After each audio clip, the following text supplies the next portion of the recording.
et bienvenue dans cette nouvelle vidéo. Aujourd'hui il s'agit d'un nouvel update lecture avec Luna.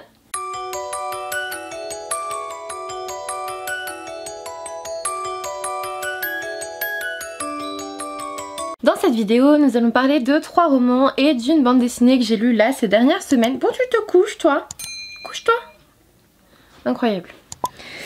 Du coup, le premier roman dont je vais vous parler c'est The Shadows Between Us de Trisha Levenseller aux éditions, j'arrive pas à lire, aux éditions Farewell and Friends.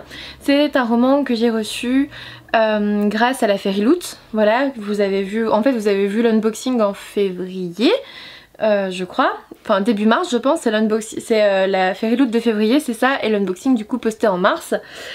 J'ai adoré ce roman et pourtant il a rien d'extraordinaire. Dans cette histoire nous allons suivre Alessandra. Alessandra c'est une jeune fille qui est la cadette de la fratrie.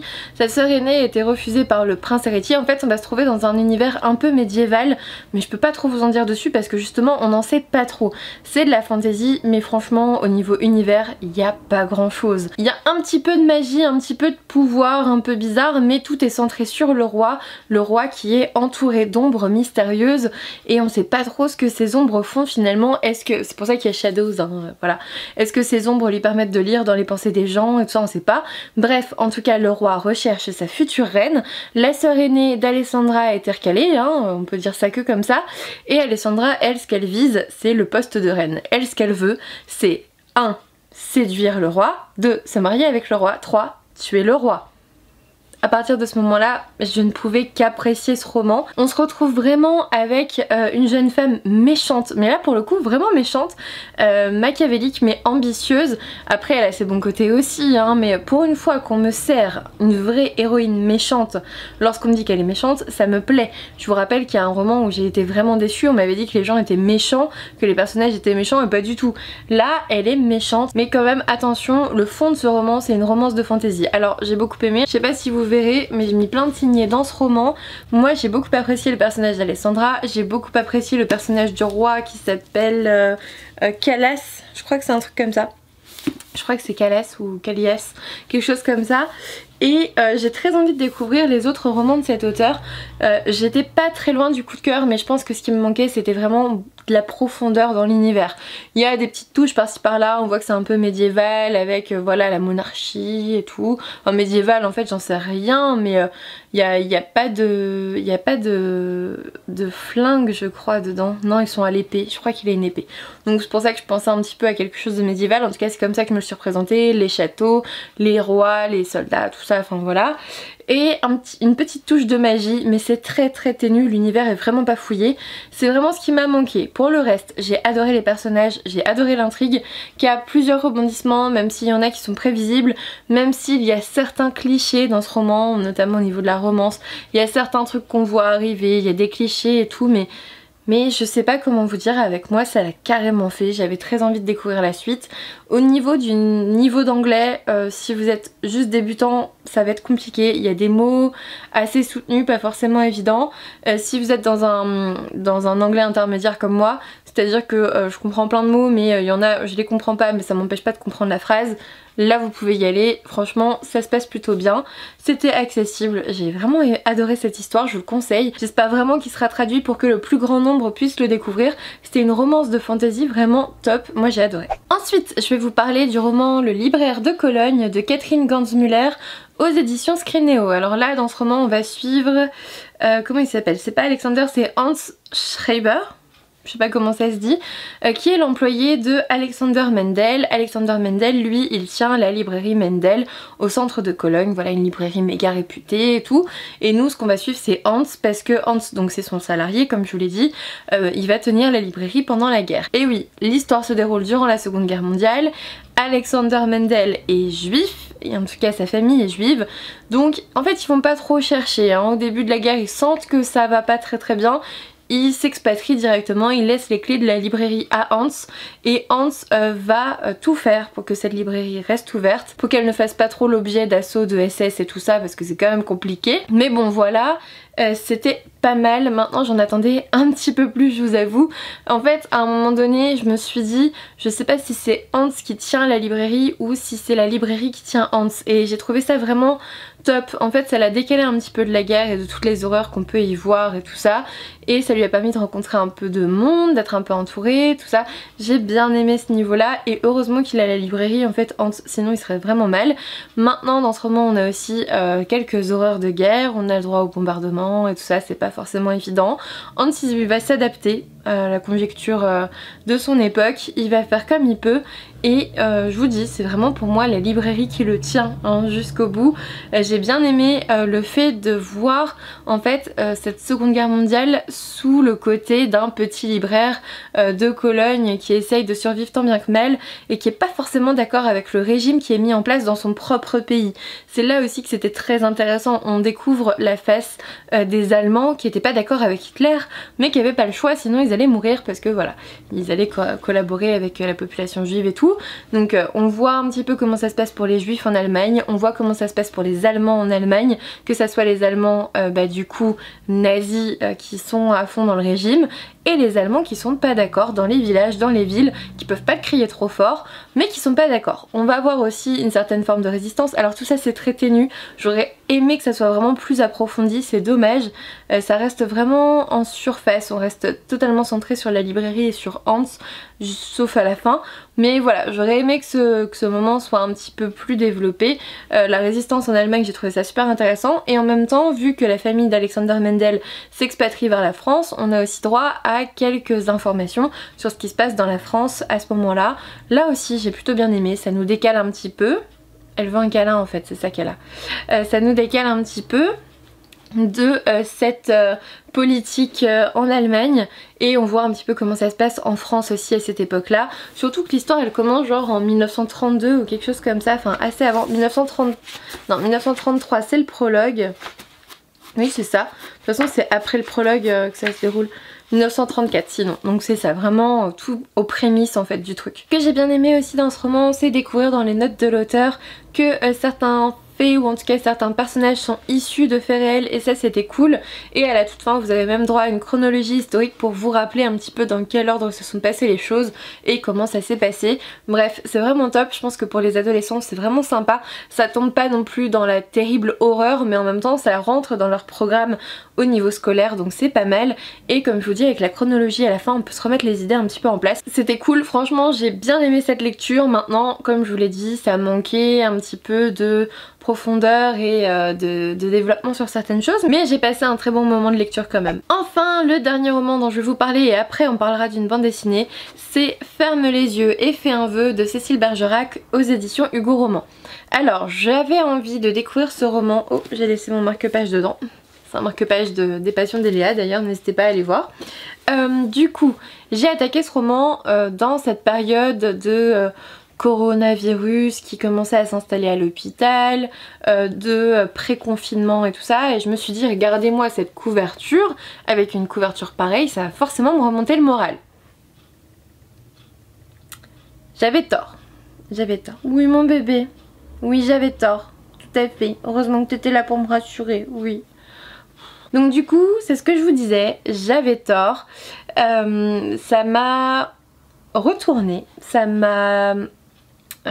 a mis mes nerfs à l'épreuve, hein, ça c'est sûr, et j'étais pas très bien, je dois l'avouer.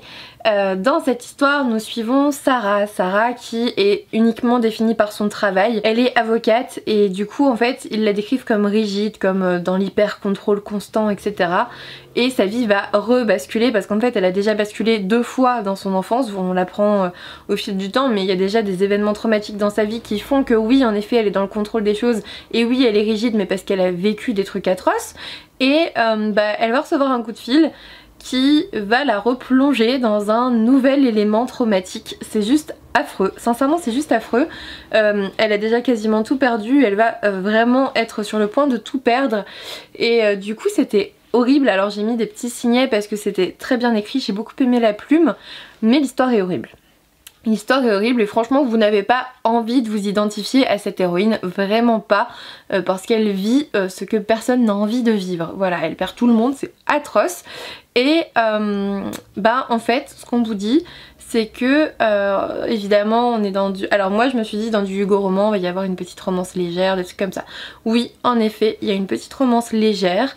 Il faut savoir que la couverture ne rend pas du tout justice à l'époque à laquelle ça se déroule parce qu'on est quand même au moment de Noël.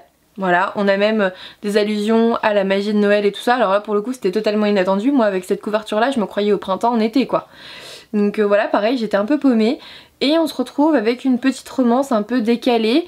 Le but c'est évidemment de lui donner de l'espoir, c'est de la soutenir.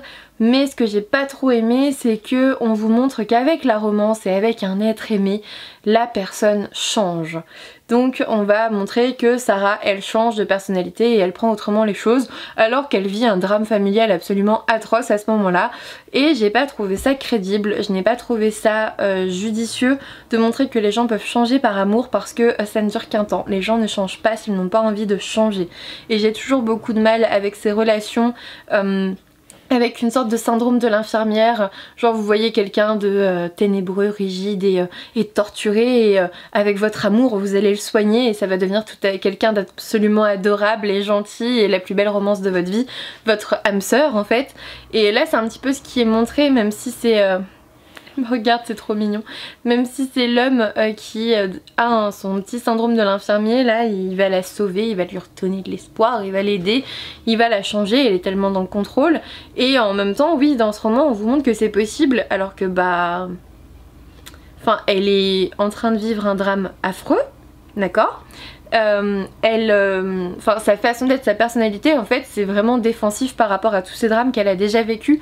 Donc je ne la vois pas abandonner ses défenses alors qu'elle vit un nouveau drame. Ou même dans les 2 semaines après ce drame. Enfin, c'était pas crédible, c'était pas logique. Et je me sens très épiée, hein, à la fois par la caméra et par le chat. Cette vidéo va être compliquée. Oui, je sais, on n'a pas fait notre câlin rentrée du travail. Je sais. Et du coup, bah, je vous avoue que je me suis sentie de 1... plutôt... Alors là je pense que c'est plus au niveau du travail éditorial peut-être. Quand on met une couverture comme ça avec un résumé de l'émotion comme remède au drame de la vie, on s'attend à un feel good. Ça n'en est pas un. Pas du tout, pas du tout. Je me suis pas du tout sentie good à la fin. Je me suis sentie mal, j'ai pleuré pendant ma lecture. C'était vraiment pas évident. Et en plus la fin ne m'a pas plu parce que pour moi c'était pas crédible, c'était pas logique et c'était juste hop tout va bien, salut. Non, quand tu développes la psychologie d'un personnage de cette façon, ça peut pas évoluer comme ça, même si ça serait bien. Mais bon, écoutez, après c'est un roman, hein, c'est pas forcément la réalité. Mais du coup, je me suis pas sentie bien et du coup, j'ai eu une... Alors c'est dur de dire ça, je suis désolée si l'auteur tombe sur cette vidéo, mais je me suis sentie un petit peu trahie parce que moi je m'attendais à une sorte de feel good et je me suis retrouvée dans un roman dur et difficile à lire en cette période déjà difficile et angoissante. Et je m'attendais tellement pas à ça que je me suis pris ça en pleine face et j'étais pas très bien, voilà.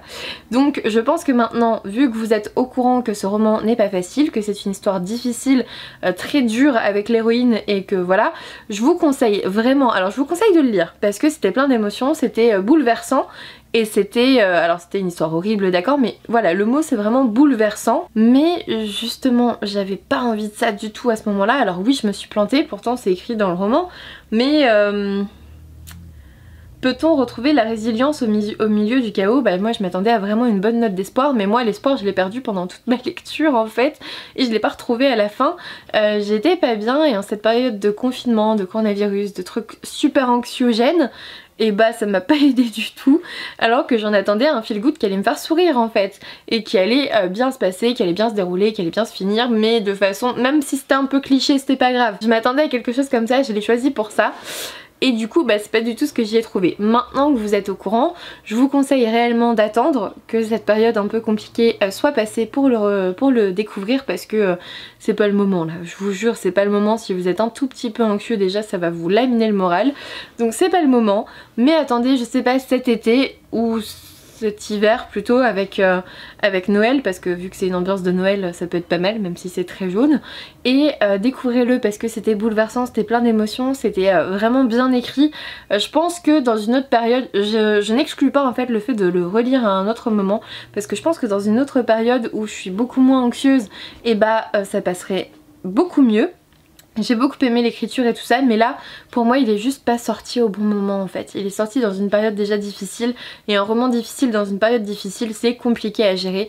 Voilà tout ce que j'avais à dire pour ce roman. Attendez, lisez-le parce que c'était une bonne lecture, c'était pas mal fait franchement, à part au niveau de la romance, mais ça m'a saoulé, mais sinon les réflexions et tout ça c'était pas mal, mais attendez un petit peu. Et puis ensuite j'ai découvert le tome 1 de Aubépine, donc c'est le Génie Céligo de Carensac et Tom Picot aux éditions Dupuis. Je vais vous montrer un petit peu les planches. En fait on va suivre donc Aubépine qui suit ses parents dans un déménagement. Il déménage de la ville à un village parce qu'en fait il y a des oiseaux migrateurs. En gros sa mère a pour mission d'essayer de sauver un village des oiseaux migrateurs qui cassent tout à chaque fois qu'ils arrivent, des oiseaux géants hein, d'ailleurs, des oiseaux assez terribles. Et du coup Aubépine elle se retrouve à déménager avec son frère, avec ses parents là-bas. Elle est pas au courant que c'est pour toujours, mais enfin pour toujours, on s'entend, hein, elle est pas au courant que c'est pour une durée prolongée, mais apparemment ça l'est. Et elle va petit à petit sortir de sa maison, découvrir un petit peu le monde, et elle va tomber sur ce drôle de personnage qu'elle a derrière, et je vous laisserai découvrir. J'ai bien aimé, il y a un bon petit humour, c'était très sympathique. Pour le coup je l'ai lu alors que j'étais très angoissée, ça m'a fait passer un très bon moment. C'était pas à cause du Covid, hein, c'était d'autres trucs perso. Je l'ai lu en gardant mon chien qui venait de se faire opérer d'ailleurs, donc voilà, j'étais pas très bien, mais du coup ça m'a fait passer un très bon moment, ça m'a beaucoup détendu. J'ai les 3 autres tomes de la saga dans ma pile à lire, donc clairement je vais foncer dessus. J'ai trouvé les personnages vraiment attachants, j'ai bien aimé les chiens laineux, là lui par exemple il est trop mignon. J'ai bien aimé vraiment les personnages, c'était joli, j'attends d'en savoir davantage sur l'univers, j'ai vraiment hâte de voir la suite. Cette vidéo est maintenant terminée, j'espère qu'elle vous a plu, n'hésitez pas à me dire en commentaire si vous avez lu certains de ces romans, ce que vous en avez pensé, ou si je vous ai donné envie d'en découvrir certains, ça peut arriver aussi. Un petit pouce bleu, un abonnement si ça n'est toujours pas fait, ça me ferait super plaisir, et puis moi je vous dis à bientôt pour une nouvelle vidéo.